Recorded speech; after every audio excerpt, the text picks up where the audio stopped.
अस्सलाम वालेकुम। आज हम स्टार्ट करेंगे chemistry class 10th chapter 2 matter, topic 2.1 changes of states of matter.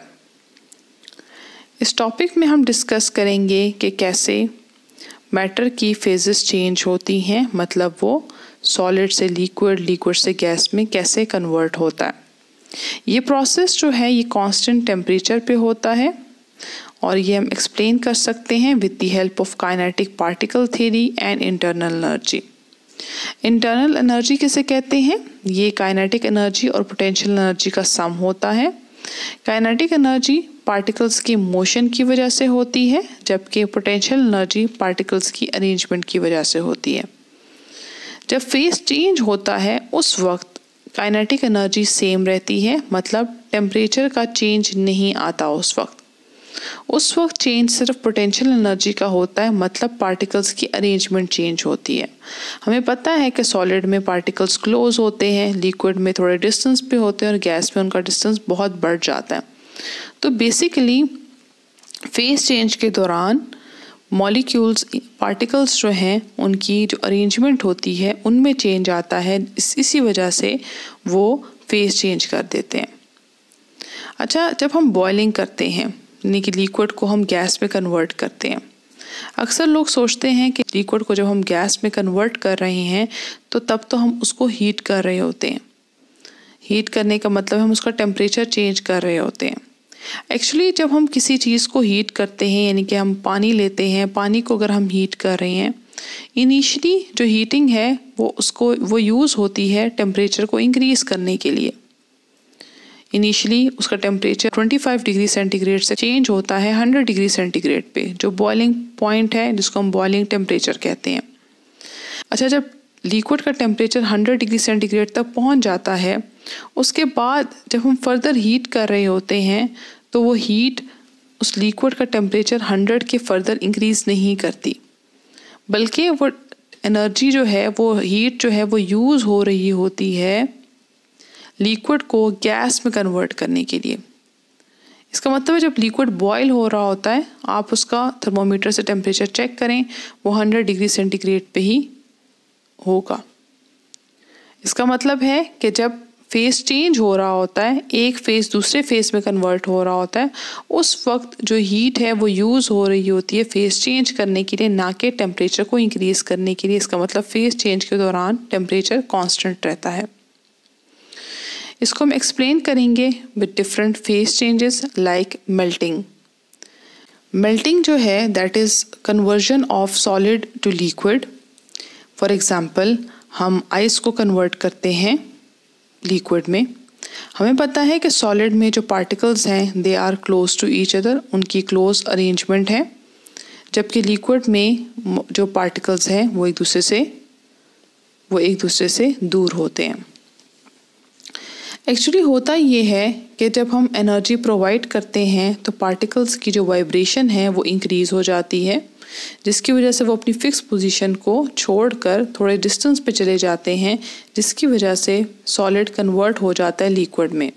इसका मतलब है कि मेल्टिंग के दौरान, यानी कि मेल्टिंग पॉइंट के दौरान जो पोटेंशियल एनर्जी है, इसका मतलब है at melting point potential energy जो होती है वो इंक्रीज़ होती है और काइनेटिक एनर्जी सेम रहती है, मतलब टेम्परेचर सेम रहता है, क्योंकि जो एनर्जी हम प्रोवाइड कर रहे हैं वो यूज़ हो रही होती है पार्टिकल्स को एक दूसरे से दूर करने के लिए, इसका मतलब सॉलिड को कन्वर्ट करने के लिए लिक्विड में।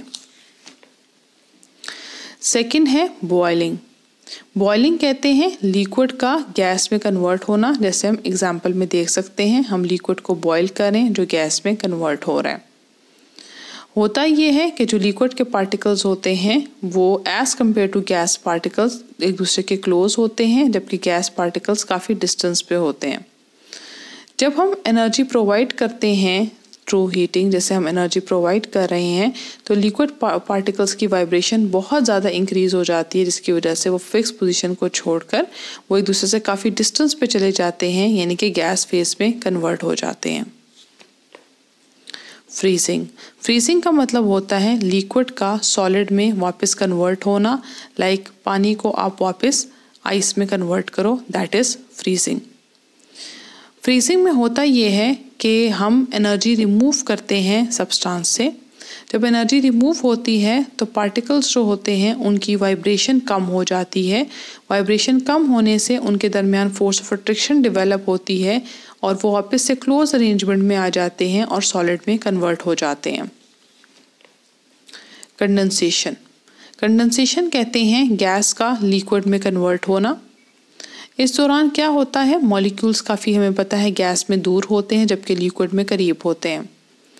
तो जब हम एनर्जी को रिमूव करते हैं किसी भी सब्सटेंस से तो पार्टिकल जो है उनमें फोर्स ऑफ अट्रैक्शन डेवलप हो जाती है और फोर्स ऑफ अट्रैक्शन डेवलप होने की वजह से वो क्लोज हो जाते हैं और वो लिक्विड में कन्वर्ट हो जाते हैं। जबकि इस पॉइंट पे जो टेम्परेचर होता है वो कांस्टेंट होता है। Sublimation, sublimation solid to gas यानी कि सॉलिड फेस का गैस में कन्वर्ट होना। हमें पता है कि सॉलिड में जो पार्टिकल्स हैं वो टाइटली पैक्ड हैं, उनकी अरेंजमेंट जो है वो क्लोज है। जब हम एनर्जी प्रोवाइड करते हैं एकदम से बहुत ज़्यादा तो जो पार्टिकल्स होते हैं वो इनफ एनर्जी गेन करते हैं जिनसे इनकी वाइब्रेशन बहुत इंक्रीज हो जाती है और वो इतने दूर चले जाते हैं एक दूसरे से कि गैस फेस में कन्वर्ट हो जाते हैं। सब्लिमेशन के प्रोसेस में भी हम नोट कर सकते हैं कि टेम्परेचर में चेंज नहीं आता, किसी भी फेस चेंज में टेम्परेचर में चेंज नहीं आता, बल्कि एनर्जी जो है वो यूज़ हो रही होती है फेस चेंज होने के लिए। लास्ट है डिपोजिशन। डिपोजिशन का मतलब होता है गैस का सॉलिड में कन्वर्ट होना। सॉलिड अगर गैस में कन्वर्ट हो उसको हम सब्लिमेशन कहते हैं, लेकिन अगर गैस वापस से सॉलिड में कन्वर्ट हो जाए उसको डिपोजिशन कहेंगे। अब होता ये है कि जब हम एनर्जी को रिमूव करते हैं एकदम से तो जो गैस के पार्टिकल्स होते हैं वो एनर्जी एकदम से लूज़ कर लेते हैं और एनर्जी लूज़ करने से उनकी जो पार्टिकल्स होते हैं उनमें उनकी वाइब्रेशन बहुत कम हो जाती है जिसकी वजह से उनमें फोर्स ऑफ अट्रैक्शन डेवलप हो जाती है और वो क्लोज हो जाते हैं और सॉलिड स्टेट में कन्वर्ट हो जाते हैं। Topic 2.2 heating and cooling curves. Heating and cooling curves हमें ये इन्फॉर्मेशन देती हैं कि जब फेस ट्रांजिशन होती है, मतलब सब्सटेंस सॉलिड से लिक्विड, लिक्विड से गैस या गैस से लिक्विड या लिक्विड से सॉलिड में कन्वर्ट होता है, तो किस तरह पार्टिकल की एनर्जी में चेंज आता है। सबसे पहले हम डिस्कस करेंगे हीटिंग कर्व को। हीटिंग कर्व में जो पहला सेगमेंट है वो है फ्रॉम ए टू बी। तो जब हम सॉलिड लेते हैं और उसको हीट करते हैं तो हीट जो है वो सॉलिड का टेम्परेचर रेज करने में यूज़ होती है। जब सॉलिड का टेम्परेचर रेज होता है तो उसके अंदर जो पार्टिकल्स होते हैं उनकी एनर्जी इंक्रीज करती है, जिसकी वजह से वो ज़्यादा विगरसली वाइब्रेट करते हैं और वाइब्रेशन से उनकी काइनेटिक एनर्जी इंक्रीज हो जाती है। नेक्स्ट सेगमेंट है मेल्टिंग। एक दफ़ा जब सॉलिड का टेम्परेचर रेज हो जाता है अप टू मेल्टिंग पॉइंट, उस पॉइंट पे जब हम फर्दर हीट करते हैं तो हीट टेम्परेचर रेज करने के बजाय वो यूज़ हो जाती है मॉलिक्यूल्स के दरमियान जो फोर्स है उसको ओवरकम करने के लिए। मतलब हमें पता है कि सॉलिड के जो पार्टिकल्स हैं वो बहुत क्लोज हैं, उनमें स्ट्रॉन्ग इंटरमॉलिक्यूलर फोर्सेस हैं। एट मेल्टिंग पॉइंट जब हम हीट करते हैं तो वो हीट यूज़ होती है उन इंटरमॉलिक्यूलर फोर्सेस को ब्रेक करने में। इस दौरान काइनेटिक एनर्जी में चेंज नहीं आता, मतलब टेम्परेचर कांस्टेंट रहता है। और हीट जो सब्सटेंस यूज़ करता है मेल्टिंग पॉइंट पे सॉलिड को लिक्विड में कन्वर्ट करने के लिए, उस हीट को हम लेटेंट हीट ऑफ फ्यूजन कहते हैं। इट मीन्स कि B2C substance latent heat of fusion को एब्जॉर्ब करता है और सॉलिड से लिक्विड में कन्वर्ट हो जाता है। नेक्स्ट फेज आता है C2D। एक दफ़ा जब सारा सॉलिड लिक्विड में कन्वर्ट हो जाता है उसके बाद जब हम फर्दर हीट करते हैं तो हीट फर्दर टेम्परेचर रेज करती है, जैसे कि हम C से D में देख सकते हैं। टेम्परेचर रेज करने से जो पार्टिकल्स हैं उनकी काइनेटिक एनर्जी इंक्रीज़ होती है क्योंकि पार्टिकल एनर्जी गेन करते हैं और वो ज़्यादा स्पीड से मूव करना शुरू हो जाते हैं। जब D पॉइंट पे टेम्परेचर इतना रेज हो जाता है कि बॉइलिंग पॉइंट आ जाता है, इस पॉइंट पे जब हम फर्दर हीट करते हैं तो हीट टेम्परेचर रेज करने के बजाय मॉलिक्यूल्स के दरमियान जो फोर्सेस ऑफ अट्रैक्शन हैं उनको फर्दर डिक्रीज करती है, ब्रेक करती है, जिससे क्या होता है, लिक्विड गैस में कन्वर्ट होना शुरू हो जाता है। वो हीट जो सब्सटेंस एब्जॉर्ब करता है गैस में कन्वर्ट होने के लिए, उस हीट को हम लेटेंट हीट ऑफ वेपराइजेशन कहते हैं। इट मीन्स के D to E के दौरान इतनी हीट एब्जॉर्ब होती है कि सारा का सारा लिक्विड गैस में कन्वर्ट हो जाता है। इस प्रोसेस में टेम्परेचर का चेंज नहीं आता और काइनेटिक एनर्जी भी इसीलिए कांस्टेंट रहती है। नेक्स्ट सेगमेंट E से ऑनवर्ड है, जिसमें हम गैस को फर्दर जब हीट करते हैं तो गैस का टेम्परेचर इंक्रीज होता है और वो टेम्परेचर गैस पार्टिकल्स की मूवमेंट को फर्दर इंक्रीज करता है। पार्टिकल्स और ज़्यादा रैपिडली मूव करना शुरू हो जाते हैं। इट मीन्स कि E2 ऑनवर्ड जब हम हीट करते हैं तो हीट टेम्परेचर रेस करती है और काइनेटिक एनर्जी भी इंक्रीज होती है। नेक्स्ट है कूलिंग कर्व। कूलिंग कर्व जो है ये हीटिंग कर्व का रिवर्स ऑर्डर है। हीटिंग कर्व में हमने ये देखा था कि किस तरह सॉलिड जो है वो गैस में कन्वर्ट होता है। कूलिंग कर्व में हम ये डिस्कस करेंगे कि किस तरह गैस पार्टिकल्स को सॉलिड में कन्वर्ट करते हैं और किस तरह पार्टिकल की एनर्जी में चेंज आता है। Gas phase. गैस फेज सबसे पहले है जब हम high temperature to segment E आते हैं। इनिशियली जब गैस का टेम्परेचर जब बहुत हाई होता है, हम उसमें से हीट को रिमूव करते हैं। हीट को रिमूव करने से पार्टिकल्स की मूवमेंट डिक्रीज हो जाती है, जिससे काइनेटिक एनर्जी भी डिक्रीज हो जाती है। नेक्स्ट सेगमेंट है E to D, जिसमें कंडेंसेशन होती है। ये बॉइलिंग का रिवर्स है। बॉइलिंग में लिक्विड गैस में कन्वर्ट होता है तो कंडेंसेशन में गैस लिक्विड में कन्वर्ट होती है।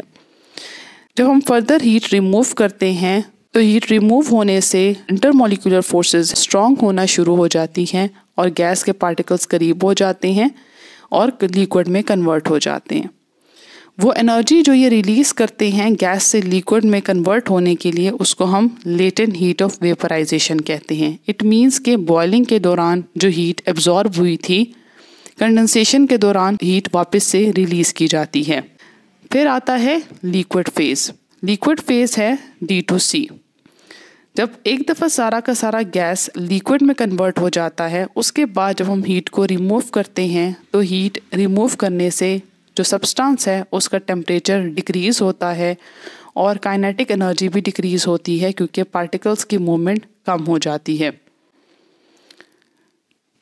जब पार्टिकल्स की मूवमेंट इतनी कम हो जाए कि फ्रीजिंग पॉइंट आ जाए, तो उस वक्त जब हम फर्दर हीट को रिमूव करते हैं, जिसको हम लेटेंट हीट ऑफ फ्यूजन कहते हैं, पार्टिकल्स की मूवमेंट इतनी स्लो हो जाती है कि उनमें फोर्स ऑफ अट्रैक्शन डेवलप होना शुरू हो जाती हैं और वो सॉलिड में कन्वर्ट हो जाती हैं।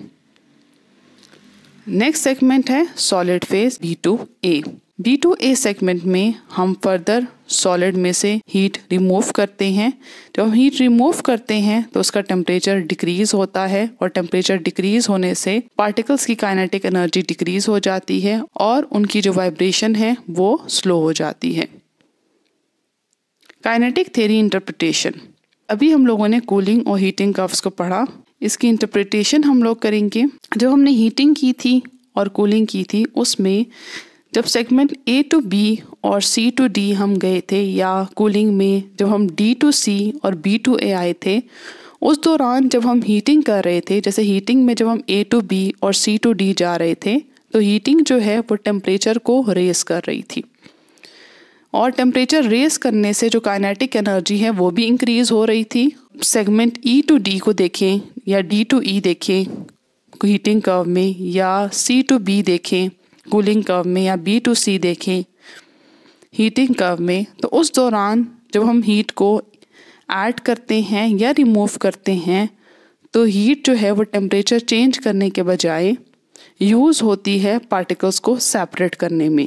इट मीन्स कि इन सेगमेंट्स में टेम्परेचर चेंज नहीं आता, काइनेटिक एनर्जी कांस्टेंट रहती है, सिर्फ पोटेंशियल एनर्जी इंक्रीज होती है और इंटरमॉलिक्यूलर फोर्सेस को ओवरकम करती है, जिससे मॉलिक्यूल्स एक दूसरे से सेपरेट होते हैं और सॉलिड लिक्विड में और फिर लिक्विड गैस में कन्वर्ट हो जाता है। जबकि कूलिंग में हीट को रिमूव करते हैं तो पोटेंशियल एनर्जी डिक्रीज करती है, मॉलिक्यूल्स क्लोज आते हैं, उनमें इंटरमॉलिक्यूलर फोर्सेस डेवलप होती हैं और गैस लिक्विड में और लिक्विड सॉलिड में कन्वर्ट हो जाता है। Topic 2.3 evaporation and boiling. Evaporation एक ऐसा प्रोसेस है जो लिक्विड्स में होता है। इस प्रोसेस में जो सरफेस के मॉलिक्यूल्स होते हैं वो इनफ एनर्जी गेन करते हैं ताकि फोर्सेस ऑफ अट्रैक्शंस को ओवरकम कर सके जो लिक्विड में प्रेजेंट हैं और वो एंटर हो सके गैसियस फेज में। तो बेसिकली एवापोरेशन में जो लिक्विड के मॉलिक्यूल्स होते हैं वो गैसियस फेज में एंटर होते हैं, मतलब लिक्विड गैस में कन्वर्ट होता है। लेकिन ये जो फिनोमिना है ये एंटायर लिक्विड में नहीं होता, बट सिर्फ सरफेस के जो मॉलिक्यूल्स होते हैं उनमें होता है। सरफेस के जो मॉलिक्यूल्स होते हैं ये एनर्जी एटमॉस्फेयर से गेन करते हैं, इसी वजह से जब एवापोरेशन होती है तो कूलिंग क्रिएट होती है, क्योंकि जब एटमॉस्फेयर से एनर्जी गेन होगी तो उसका टेम्परेचर डिक्रीज हो जाएगा और जो कूलिंग इफेक्ट देगा। एवापोरेशन का जो प्रोसेस है ये टेम्परेचर पे डिपेंड नहीं करता, ये हर टेम्परेचर पे होता है। हाँ, टेम्परेचर के चेंज होने से इसका रेट इंक्रीज या डिक्रीज कर सकता है। जैसे कि अगर हाई टेम्परेचर होगा तो ज़्यादा नंबर ऑफ मॉलिक्यूल के पास इनफ एनर्जी होगी कि वो फोर्सेस ऑफ अट्रैक्शन को ओवरकम करके गैसियस फेज में एंटर हो जाए। लेकिन अगर टेम्परेचर कम होगा तो कम नंबर ऑफ मॉलिक्यूल्स के पास इतनी एनर्जी होगी कि वो गैसियस फेज में एंटर हों। For example, drying of clothes on a line, evaporation of water from lakes and oceans, या sweat evaporating from the skin, ये सब कूलिंग इफेक्ट क्रिएट करते हैं। बॉइलिंग का प्रोसेस भी लिक्विड में होता है। इस प्रोसेस में लिक्विड गैस में कन्वर्ट होता है जैसे कि एवापोरेशन में होता था, बट ये वाला प्रोसेस एंटायर लिक्विड में होता है, मतलब जस्ट सरफेस के मॉलिक्यूल्स इन्वॉल्व नहीं होते, बल्कि बॉइलिंग में जितना भी लिक्विड होता है वो सब कन्वर्ट हो जाता है गैसियस फेज में। आप नोट करते हैं कि जब आप किसी लिक्विड को हीट करते हैं तो वेपर्स के बबल फॉर्म होते हैं, लिक्विड के अंदर राइज करते हैं और सरफेस पे बर्स्ट कर जाते हैं और वेपर स्टेट में लिक्विड कन्वर्ट हो जाता है। बॉइलिंग का जो प्रोसेस है ये एक स्पेसिफिक टेम्परेचर पे होता है। हर लिक्विड के लिए एक स्पेसिफिक टेम्परेचर है जिस पे वो बॉयल होता है और ये बॉइलिंग पॉइंट वेरी करता है, एक्सटर्नल प्रेशर वेरी करता है फ्रॉम लिक्विड टू लिक्विड। उसके साथ साथ जो बॉइलिंग पॉइंट है वो प्रेशर के साथ भी चेंज होता है। जैसे हम कहते हैं कि वाटर का बॉइलिंग पॉइंट जो है ये 100 डिग्री सेंटीग्रेड होता है एट सी लेवल। बॉइलिंग के लिए हमें कॉन्टीन्यूअस हीट की ज़रूरत होती है, क्योंकि जब बॉइलिंग होती है तो टेम्परेचर चेंज नहीं आता, बल्कि जो हीट हम प्रोवाइड करते हैं वो यूज़ हो रही होती है लिक्विड के मॉलिक्यूल्स को गैसियस फेज में कन्वर्ट करने के लिए। क्योंकि लिक्विड के मॉलिक्यूल्स के दरमियान एक फोर्स ऑफ अट्रैक्शन होती है, उन फोर्सेस ऑफ अट्रैक्शन को ब्रेक करने के लिए हमें कॉन्टीन्यूअस हीट की ज़रूरत होती है। इसीलिए जब भी हम बॉइलिंग करते हैं तो हम कॉन्टीन्यूअस हीट प्रोवाइड करते हैं। ये जो प्रोसेस है ये विगरस प्रोसेस होता है और इसमें इंटायर लिक्विड जो है ये गैसियस फेज में कन्वर्ट हो जाता है। जो बॉइलिंग पॉइंट है ये डिपेंड करता है एक्सटर्नल प्रेशर पे। प्रेशर कम हो तो बॉइलिंग पॉइंट कम होता है और अगर प्रेशर ज़्यादा हो तो बॉइलिंग पॉइंट ज़्यादा होता है। इसको हम डिस्कस करते हैं कि ये कैसे हो सकता है। हमें पता है कि बॉइलिंग के दौरान जो लिक्विड के मॉलिक्यूल्स होते हैं ये लिक्विड के मॉलिक्यूल्स सरफेस को लीव करके गैसियस फेज में एंटर हो जाते हैं। अगर एक्सटर्नल प्रेशर कम होगा तो मॉलिक्यूल्स के लिए इजी होगा कि वो गैसियस फेज में एंटर हो सके। इसका मतलब है कि जो एवापोरेशन का रेट है वो इंक्रीज हो जाएगा जब एक्सटर्नल प्रेशर कम होगा, और जब एवापोरेशन का रेट इंक्रीज हो जाएगा तो हम कह सकते हैं कि बॉइलिंग पॉइंट भी रिड्यूस हो जाता है, मतलब कम टेम्परेचर पे ही हम सारे के सारे लिक्विड को बॉयल कर सकते हैं, उसको वेपर स्टेट में कन्वर्ट कर सकते हैं।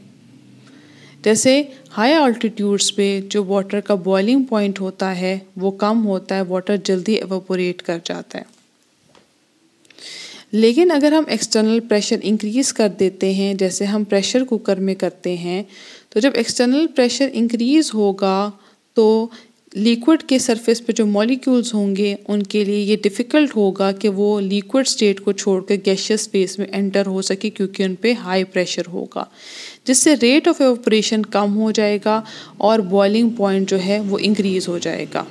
इसीलिए जब हम प्रेशर कुकर में खाना कुक करते हैं तो वो जल्दी कुक हो जाता है, क्योंकि प्रेशर कुकर में जो बॉइलिंग पॉइंट है वो ज़्यादा होता है। तो हाई टेम्परेचर पे जब कोई भी फूड कुक होता है तो वो जल्दी कुक हो जाता है। अब हम कंपेयर करेंगे एवापोरेशन और बॉइलिंग को। एवापोरेशन का जो प्रोसेस है ये सिर्फ लिक्विड की सरफेस पे होता है, जबकि boiling through out the liquid होती है। एवापोरेशन जो है ये किसी भी टेम्परेचर पे हो सकती है बिलो बॉइलिंग पॉइंट, जबकि बॉइलिंग जो है ये सिर्फ बॉइलिंग पॉइंट पे ही होती है, मतलब एक स्पेसिफिक टेम्परेचर है उसी टेम्परेचर पे ही बॉइलिंग होती है। एवापोरेशन का प्रोसेस स्लो होता है, स्टेप बाय स्टेप होता है, जबकि जो बॉइलिंग का प्रोसेस होता है रैपिड होता है, ज़्यादा स्ट्रॉन्ग होता है, एनर्जेटिक, मतलब जल्दी जल्दी लिक्विड गैसियस फेस में कन्वर्ट होता है। एवापोरेशन जब होती है तो लिक्विड के मॉलिक्यूल्स एटमॉस्फेयर या सराउंडिंग में से हीट एब्जॉर्ब करते हैं, जिसकी वजह से कूलिंग इफेक्ट क्रिएट होता है, जबकि बॉइलिंग के लिए हम कॉन्टीन्यूस हीट हमें प्रोवाइड करनी होती है, इसीलिए टेम्परेचर जो है ये कांस्टेंट होता है ड्यूरिंग बॉइलिंग। बॉइलिंग आप नोट कर सकते हैं कि इंटायर लिक्विड में हो रहा है, जबकि एवापोरेशन का जो प्रोसेस है ये सिर्फ सरफेस के मॉलिक्यूल्स कर रहे हैं। एवापोरेशन के लिए कोई कॉन्टीन्यूस हीट की ज़रूरत नहीं है, बट बॉइलिंग के लिए हमें कॉन्टीन्यूसली हीट करना होता है लिक्विड को। Topic 2.4 kinetic particle theory and gas laws. Gas sample को हम 4 वेरिएबल से डिस्क्राइब कर सकते हैं, number of moles, volume, pressure and temperature.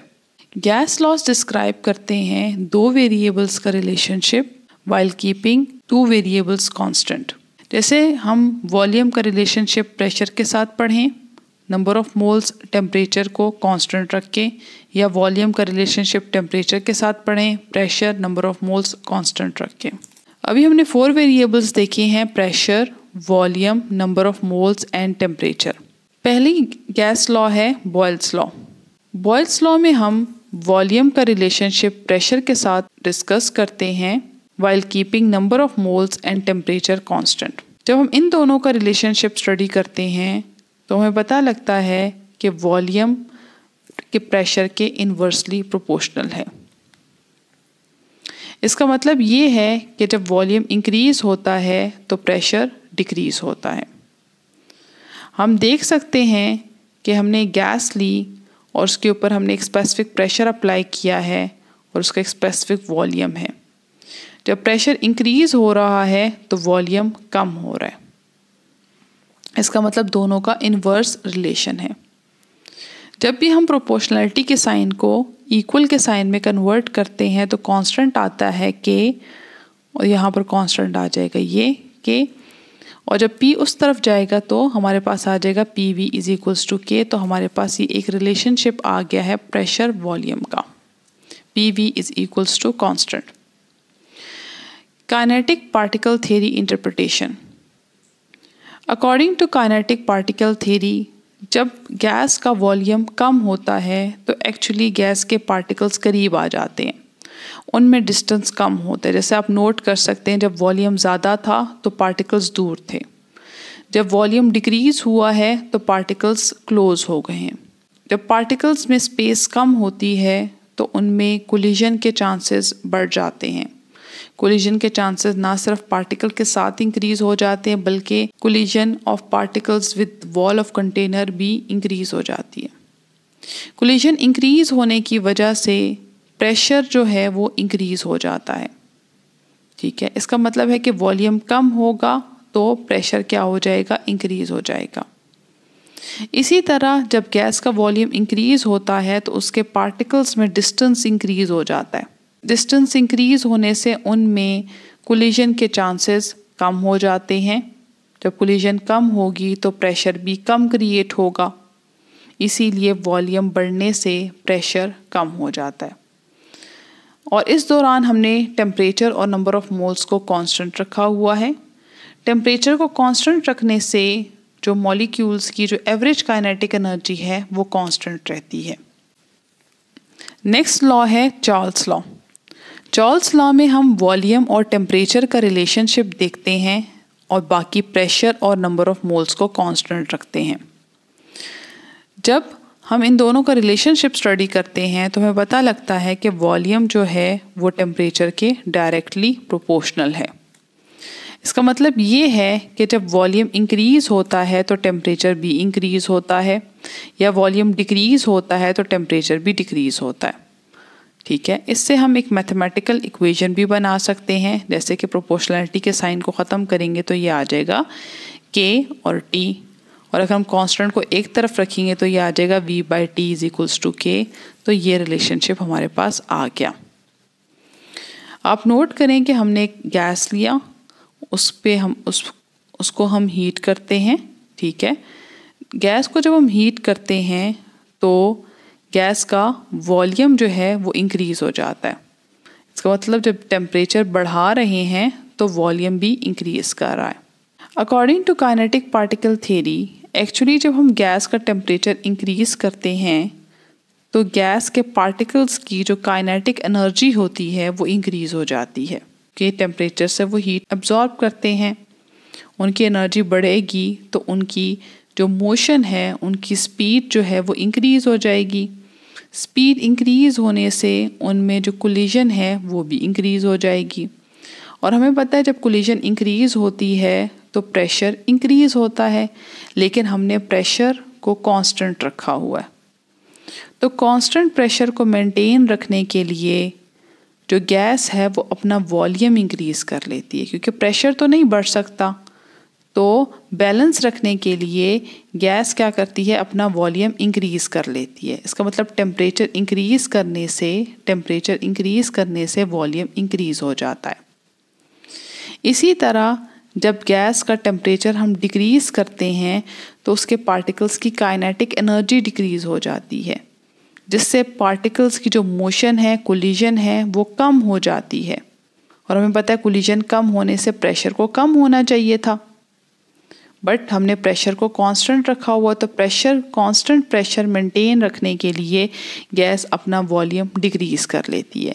इसीलिए टेम्परेचर बढ़ने से वॉल्यूम बढ़ता है, टेम्परेचर कम होने से वॉल्यूम कम होता है। और कांस्टेंट प्रेशर को हम मेंटेन करते हैं वॉल्यूम बढ़ाकर या वॉल्यूम डिक्रीज़ करके। Avogadro's law. एवोगैड्रोस लॉ में हम रिलेशनशिप स्टडी करते हैं वॉल्यूम और नंबर ऑफ मोल्स का, जबकि टेम्परेचर और प्रेशर उसमें हम कांस्टेंट रखते हैं। जब हम वॉल्यूम और नंबर ऑफ मोल्स का रिलेशनशिप स्टडी करते हैं तो हमें पता लगता है कि अगर गैस का वॉल्यूम ज़्यादा होगा तो नंबर ऑफ मोल्स भी क्या होंगे, ज़्यादा होंगे, और अगर वॉल्यूम कम होगा तो नंबर ऑफ मोल्स भी कम होंगे। मतलब इनका डायरेक्ट रिलेशनशिप है। अगर हम इस प्रोपोर्शनलिटी के साइन को ख़त्म करते हैं तो इक्वल के साइन के बाद K आता है और N, और V/N किसके इक्वल हो जाएगा, K। तो हमारे पास ये एक मैथमेटिकल फॉर्म आ जाएगी एवोगैड्रोस लॉ की। आप नोट कर सकते हैं जब गैस का वॉल्यूम कम था तो उसमें नंबर ऑफ मोल्स भी कम थे, और जब वॉल्यूम इंक्रीज़ हुआ तो नंबर ऑफ मोल्स भी इंक्रीज़ हैं। नंबर ऑफ मोल्स कम तो वॉल्यूम कम, नंबर ऑफ मोल्स ज़्यादा तो वॉल्यूम ज़्यादा। Kinetic particle theory interpretation. According to this interpretation, जब गैस के नंबर ऑफ मोल्स इंक्रीज़ होते हैं, जैसे कि यहाँ पर ज़्यादा नंबर ऑफ मोल्स हैं, तो गैस के मॉलिक्यूल्स के दरमियान स्पेस भी कम हो जाती है। जब स्पेस कम होती है तो कोलिजन के चांसेस इंक्रीज़ हो जाते हैं। Collision with molecules and collision with wall of container increase हो जाती है। हमें पता है जब कोलिजन्स इंक्रीज़ होंगी तो प्रेशर इंक्रीज़ होगा, लेकिन हमने कांस्टेंट प्रेशर को मेंटेन रखना है। तो कांस्टेंट प्रेशर को मेंटेन रखने के लिए गैस अपने वॉल्यूम को इंक्रीज़ कर लेती है। ठीक है, इसीलिए नंबर ऑफ मोल्स बढ़ने से वॉल्यूम इंक्रीज़ हो जाता है। इसी तरह जब नंबर ऑफ मोल्स कम होते हैं तो पार्टिकल्स में स्पेस ज़्यादा हो जाती है, नंबर ऑफ कोलिजन्स कम हो जाती हैं, प्रेशर रिड्यूस होने लगता है। तो प्रेशर को मेंटेन रखने के लिए क्योंकि हमने कहा एवोगैड्रो लॉ में हमने प्रेशर को मेंटेन रखना है। तो प्रेशर को मेंटेन करने के लिए गैस अपने वॉल्यूम को डिक्रीज कर लेती है, इसीलिए नंबर ऑफ मोल्स ज़्यादा होंगे तो वॉल्यूम ज़्यादा होगा, नंबर ऑफ मोल्स कम होंगे तो वॉल्यूम कम होगा। Topic 2.5 diffusion of gases. Diffusion हम गैसेस की इंटरमिक्सिंग को कहते हैं at given temperature and pressure. Gas randomly move करते हैं from area of high pressure to the lower pressure along the concentration gradient, जबकि कंसंट्रेशन ग्रेडियंट हम कहते हैं कंसंट्रेशन पर यूनिट लेंथ। मतलब कि जहाँ पर गैसेस की कंसंट्रेशन ज़्यादा होती है गैस वहाँ से मूव करके लोअर कंसंट्रेशन की तरफ मूव करता है। फॉर एग्जांपल जब हम परफ्यूम को स्प्रे करते हैं हम नोट करते हैं कि जहाँ पर स्प्रे करते हैं वहाँ पर उनकी कंसंट्रेशन ज़्यादा होती है, बट वक्त के साथ साथ कंसंट्रेशन वहाँ पर कम और बाकी एरिया में डिस्ट्रीब्यूट हो जाती है। मतलब कि कुछ देर बाद पूरे एरिया में जो गैस के पार्टिकल्स हैं वो इवनली डिस्ट्रीब्यूट हो जाते हैं, और ये किस वजह से है? डिफ्यूजन की वजह से है, क्योंकि गैस के पार्टिकल्स इंटरमिक्स कर सकते हैं दूसरे गैस के पार्टिकल्स में। Diffusion process explain by kinetic particle theory. Kinetic particle theory ये कहता है कि जब दो गैसेस कांटेक्ट में आती हैं तो उनके पार्टिकल्स मिक्स हो जाते हैं। रीज़न ये है कि गैस के पार्टिकल्स रैंडम मोशन शो करते हैं, ठीक है, क्योंकि उनके पास काइनेटिक एनर्जी होती है। जब गैस के पार्टिकल्स रैंडमली मूव करते हैं तो वो आपस में कोलाइड करते हैं और कोलिजन के रिजल्ट में उनकी डायरेक्शन चेंज हो जाती है, ठीक है। इसी तरह वो जब आगे की तरफ मूव करेंगे फिर से कोलाइड करेंगे, फिर से डायरेक्शन चेंज होगी। तो इसका मतलब है कि गैस के पार्टिकल हर तरफ मूव हो जाएंगे, जिनसे वो रूम में इक्वल यूनिफॉर्मली स्प्रेड हो जाएंगे। एग्जाम्पल हम लेते हैं, हमने दो गैसेस ली हैं और उनके दरमियान में हमने नॉब लगा दिया ताकि वो मिक्स ना हो। फिर हम क्या करते हैं, उस नॉब को रिमूव करते हैं और उनको मिक्स कर देते हैं। मिक्सिंग कैसे होती है? गैस के पार्टिकल चूंकि रैंडमली मूव करते हैं तो वो क्या करते हैं, एक गैस के पार्टिकल दूसरे गैस पार्टिकल की स्पेस में एंटर हो जाते हैं, और जब वो मूव करते हैं तो कोलाइड करते हैं और कोलिजन के रिजल्ट में उनकी डायरेक्शन चेंज हो जाती है। इस तरह वक्त के साथ साथ वो दोनों गैस के पार्टिकल्स हर जगह पे इवनली डिस्ट्रीब्यूट हो जाते हैं। Factors affecting diffusion. Grams law of diffusion ये कहता है कि रेट ऑफ डिफ्यूजन जो है वो गैस की square root of molar mass के इन्वर्सली रिलेटेड है। इसका मतलब ये है कि वो गैसेस जिनका मास कम होता है या जो लाइटर वेट मॉलिक्यूल्स होती हैं उनका रेट ऑफ डिफ्यूजन ज़्यादा होता है, मतलब वो हाई स्पीड के साथ मूव करते हैं। काइनेटिक पार्टिकल थ्योरी हमें कैसे समझाता है? According to that average kinetic energy gas के मॉलिक्यूल्स की सेम होती है, सेम टेम्परेचर पे, ठीक है। तो काइनेटिक एनर्जी का फॉर्मूला होता है 1/2 mv²। इसके अकॉर्डिंग जो मास है उसका वेलोसिटी के साथ इन्वर्स रिलेशन है। तो अगर मास ज़्यादा होता है मॉलिक्यूल का तो वेलोसिटी कम होती है, या मास कम होता है तो वेलोसिटी ज़्यादा होती है। तो जो लाइटर वेट मॉलिक्यूल होगा उसकी वेलोसिटी ज़्यादा होगी, इसीलिए वो हाई स्पीड के साथ मूव करेगा। तो जब हाई स्पीड के साथ मूव करेगा तो रेट ऑफ डिफ्यूजन भी ज़्यादा हो जाएगा। नेक्स्ट है टेम्परेचर का अफेक्ट। जब टेम्परेचर इंक्रीज करता है तो डिफ्यूजन भी इंक्रीज होती है। कैसे? जब किसी भी गैस का हम टेम्परेचर इंक्रीज करेंगे तो उस गैस के मॉलिक्यूल्स की जो एवरेज काइनेटिक एनर्जी है वो भी इंक्रीज हो जाएगी, जिसकी वजह से वो हाई स्पीड के साथ मूव करेंगे। कैसे? हम फॉर्मूला देखते हैं काइनेटिक एनर्जी का जो है 1/2 mv²। According to this formula kinetic energy is equals to 1/2 mv²। इसका मतलब है कि काइनेटिक एनर्जी और वेलोसिटी का डायरेक्ट रिलेशनशिप है। जब हम टेम्परेचर इंक्रीज करते हैं तो काइनेटिक एनर्जी इंक्रीज होती है, और काइनेटिक एनर्जी इंक्रीज होने की वजह से जो वेलोसिटी है वो भी इंक्रीज हो जाती है, जिससे गैस की फ्रीक्वेंट मोशन होती है, और फ्रीक्वेंट मोशन की वजह से वो जल्दी स्प्रेड कर जाते हैं। तो हम ये कह सकते हैं टेम्परेचर इंक्रीज होने से डिफ्यूजन इंक्रीज होती है। Concept assessment exercise 2.1। Explain why when you apply perfume to your palm it makes you feel cold. जब हम परफ्यूम को अप्लाई करते हैं तो हमें पता है कि वो बहुत जल्दी एवापोरेट कर जाती है और उसी एवापोरेशन के रिजल्ट में हम कोल्ड फील करते हैं। जब एवापोरेशन होती है यानी कि लिक्विड गैस में कन्वर्ट होता है तो हमें पता है कि लिक्विड के मॉलिक्यूल्स क्लोज होते हैं और गैस के पार्टिकल्स जो हैं वो काफ़ी डिस्टेंस पे होते हैं, क्योंकि लिक्विड के मॉलिक्यूल में फोर्स ऑफ अट्रैक्शन होती है। तो जब लिक्विड एवापोरेट करता है तो इन फोर्सेस ऑफ अट्रैक्शन को जो लिक्विड मॉलिक्यूल्स के दरमियान होती है, इनको ओवरकम करने के लिए उनको एनर्जी की ज़रूरत होती है, हीट की ज़रूरत होती है। वो हीट वो बॉडी से लेता है, जिसकी वजह से बॉडी का टेम्परेचर लो हो जाता है और हम कोल्ड फील करते हैं। सेम इसी फिनोमेना के साथ ये भी होता है। हमने लिखा we all sweat as or sweat evaporates it cools us. जब एवापोरेशन होती है तो लिक्विड जो है जो बॉडी के ऊपर जो स्वेट होता है वो एवापोरेट होके गैशियस फॉर्म में कन्वर्ट हो जाता है। एवापोरेशन के लिए एनर्जी की ज़रूरत पड़ती है जो बॉडी से लिक्विड लेता है, जिससे बॉडी का टेम्परेचर कम हो जाता है और हम कोल्ड फील करते हैं। Topic 2.6 sublimation. सब्लिमेशन एक ऐसा प्रोसेस है जिसमें सॉलिड डायरेक्टली गैशियस फेस में कन्वर्ट हो जाता है विदाउट एंटरिंग लिक्विड स्टेट, क्योंकि नॉर्मली सॉलिड पहले लिक्विड में कन्वर्ट होता है फिर लिक्विड गैस में कन्वर्ट होती है, बट यहाँ पर ये डायरेक्ट कन्वर्जन होती है। इसको हम एक्सप्लेन कर सकते हैं with the help of kinetic molecular theory. According to this theory जो मॉलिक्यूल्स होते हैं वो रैंडम मोशन शो करते हैं और ये हर टेम्परेचर पे होता है, even below the melting point. Actually kinetic energy जो है उसका रिलेशनशिप टेम्परेचर के साथ होता है। जब टेम्परेचर इंक्रीज होता है तो काइनेटिक एनर्जी इंक्रीज हो जाती है एंड वाइस वर्सा। हमें पता है सॉलिड के पार्टिकल्स क्लोज होते हैं, वो टाइटली पैक्ड होते हैं।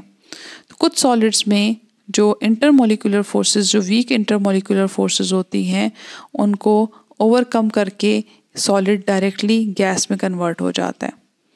होता ये है जब सॉलिड के दरमियान में वीक इंटरमोलिकुलर फोर्सेस होती हैं तो कुछ पार्टिकल्स जो हैं वो एनर्जी गेन करते हैं, इन फोर्सेस को ओवरकम करते हैं और डायरेक्टली किस में कन्वर्ट हो जाते हैं, गैशियस फेज में, जिनमें मॉलिक्यूल के दरमियान लार्ज डिस्टेंस होता है। फॉर एग्जाम्पल जैसे कार्बन डाइऑक्साइड, कैम्फर, नेफ्थलीन, ये सब्लिमेशन शो करते हैं जिसमें ये डायरेक्टली सॉलिड से गैशियस फेज में एंटर हो जाते हैं। Application of sublimation in daily life. पहले हैं एयर फ्रेशनर्स। आपने नोट किया होगा कुछ एयर फ्रेशनर्स आपको सॉलिड फॉर्म में मिलते हैं। क्यों? क्योंकि ये भी सब्लिमेट कर सकते हैं, वो डायरेक्टली सॉलिड से गैशियस फॉर्म में कन्वर्ट होके फ्रेगरेंस को रिलीज कर सकते हैं। टेक्सटाइल इंडस्ट्री में 3D प्रिंटिंग में सब्लिमेशन का यूज़ होता है, या T shirts, pen, coffee mugs या बैग्स पे अक्सर जो है प्रिंट करने के लिए भी डाई सब्लिमेशन का यूज़ होता है। इसी तरह फूड इंडस्ट्री में जो फ्रीज ड्राइंग होती है उसमें क्या करते हैं, डायरेक्टली आइस, जो फूड के अंदर जो मॉइस्चर प्रेजेंट होता है उसको डायरेक्टली सॉलिड से गैशियस फेज में कन्वर्ट कर दिया जाता है। मतलब आप डायरेक्टली जो है फूड से मॉइस्चर रिमूव करते हैं ताकि उसको प्रिजर्व कर लें। Simple examples of deposition. Deposition जो है ये सब्लिमेशन का रिवर्स है। इसमें क्या होता है, गैस को डायरेक्टली आप सॉलिड में कन्वर्ट कर सकते हैं। जैसे वाटर वेपर्स को हम नोट करते हैं कोल्ड एयर में, वो डायरेक्टली स्नो में कन्वर्ट हो जाते हैं। इसी तरह व्हीकल्स के एग्जॉस्ट पाइप में हम नोट करते हैं कि जब स्मोक रिलीज होती है गैशियस फॉर्म में तो वो उसमें सूट की फॉर्मेशन होती है जो सॉलिड फॉर्म में होता है। इसी तरह ड्राई आइस की प्रोडक्शन कैसे होती है, अगर हम कार्बन डाइऑक्साइड गैस को कंप्रेस कर लें, उनके मॉलिक्यूल्स को बहुत क्लोज कर लें, उससे वो क्या हो जाता है, डायरेक्टली सॉलिड में कन्वर्ट हो जाता है। Importance of diffusion rates in medicine. Diffusion जो है according to kinetic particle theory, इसकी जो डिस्ट्रीब्यूशन है उसमें डिफ्यूजन का बहुत बड़ा रोल है। क्यों? क्योंकि डिफ्यूजन हमें एक्सप्लेन करता है कि किस तरह ड्रग जो है पूरी बॉडी में डिफ्यूज़ करके हमारी बॉडी पार्ट को क्योर करती है। जिस जगह से हम ड्रग को एंटर करते हैं, बॉडी में एडमिनिस्टर करते हैं, वहाँ पर उसकी जो कंसंट्रेशन होती है वो ज़्यादा होती है और आहिस्ता आहिस्ता पूरी बॉडी में डिफ्यूज़ करता है और जहाँ टारगेट सेल्स होते हैं वहाँ तक खुद को पहुँचा देता है। Factors affecting drug diffusion. Concentration gradient. जिस जगह पे हम ड्रग को एडमिनिस्टर करते हैं वहाँ पर जो कंसंट्रेशन होती है वहाँ पर ड्रग की ज़्यादा होती है, लेकिन जब ड्रग डिफ्यूज़ करके बाकी बॉडी पार्ट्स तक जाता है, जैसे टिश्यूज़ तक पहुँचता है, तो वहाँ पर उसका जो कंसंट्रेशन होती है वो लो हो जाती है। Form of the drug, liquid जो है उसकी डिफ्यूजन जल्दी होती है एज़ कम्पेयर टू सॉलिड। जैसे कि टैबलेट्स जो हैं वो जल्दी डिफ्यूज़ नहीं करते, लेकिन अगर हम किसी लिक्विड फॉर्म में ड्रग लें तो वो जल्दी डिफ्यूज़ कर जाते हैं क्योंकि लिक्विड ऑलरेडी डिस्पर्स होते हैं। Diffusion rate affects how quickly a drug work. Diffusion की जो रेट है, मतलब किस स्पीड के साथ जो मेडिसिन है वो मूव करती है एक एरिया से दूसरे एरिया पे, उस पर डिपेंड करता है कि वो मेडिसिन कितनी इफ़ेक्टिव होगी। तो हम उसके अकॉर्डिंग मेडिसिन बनाते हैं। जैसे पेन किलर्स हम चाहते हैं कि वो जल्दी काम करें, तो हम इस तरह की चीज़ें उसमें ऐड करते हैं कि वो जल्दी डिफ्यूज़ होके बाकी बॉडी पार्ट्स तक पहुंच जाए। लेकिन अगर हम चाहते हैं कि हम ऐसी ड्रग का यूज़ करें जो स्लो काम करे, तो उसके अकॉर्डिंग हम उस तरह की चीज़ें ऐड करते हैं या कंट्रोल करते हैं उनकी ड्रग के रिलीज़ को, डिफ्यूजन की रेट को हम कंट्रोल भी कर सकते हैं। आई होप कि आपको ये टॉपिक समझ में आ गया होगा। Thank you so much. अल्लाह हाफिज़।